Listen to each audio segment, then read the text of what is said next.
રાજકોટ જિલ્લાના ઉપલેટામાં દશાપંથી સનાતન ધર્મ મંદિરની દશાપંથી વાડી સમાજ વર્ષોથી પવિત્ર અષાઢી બીજની ઉજવણી કરવામાં આવી હતી. ઉપલેટા દાસાપંથી વાડી સમાજ વર્ષોથી પવિત્ર અષાઢી બીજની ઉજવણી કરવામાં આવે છે, ત્યારે આ વર્ષે પણ અષાઢી બીજની ધામધૂમથી ધાર્મિક ભજન સત્સંગ સમૂહ પ્રસાદીના કાર્યક્રમો યોજવામાં આવ્યા હતા. અષાઢી બીજની ઉજવણી પ્રસંગે યોજાયેલ સત્સંગ અને ધર્મસભામાં સમાધિ મંદિરના કાકુ ભગત અને રામદેવ પીર મંદિરના મહંત વિષ્ણુદાસ બાપુની ઉપસ્થિતિમાં યોજાયેલા પ્રસંગ સાથે તાજેતરમાં ઉપલેટા નગરપાલિકામાં નવા ચૂંટાયેલ પ્રમુખ વર્ષાબેન ગજેરા અને સદસ્ય જયંતિભાઈ ગજેરા, અસ્મિતાબેન મુરાણીના સાલ ઉડાડી સન્માન કરાયું હતું. દશાપંથી ટ્રસ્ટના ઉપપ્રમુખ કિશનભાઈ વસોયા, મંત્રી પેબી ડોબરિયા, ટ્રસ્ટીઓ દેવનભાઈ વસોયા, શાંતિભાઈ ગજેરા, નિલેશભાઈ ડાબોરિયા તેમજ દશાપંથી મહિલા મંડળના બહેનો, ગંગા પરિવારના ભાઈઓ બહેનો હાજર રહ્યા હતા અને કાર્યક્રમનું સંચાલન ધીરુભાઈ ડોબરિયાએ કર્યું હતું.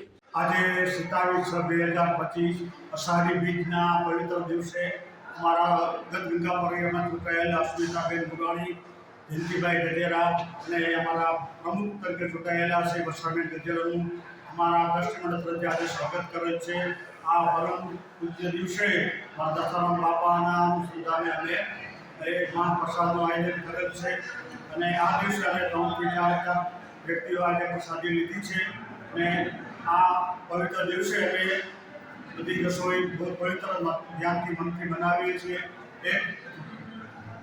સરફરાઝ કોડી સાથે સેન 24 ન્યૂઝ ઉપલેટા. હવે જુઓ દેશ દુનિયાની તમામ ખબરો તમારી આંગળીના ટેરવે.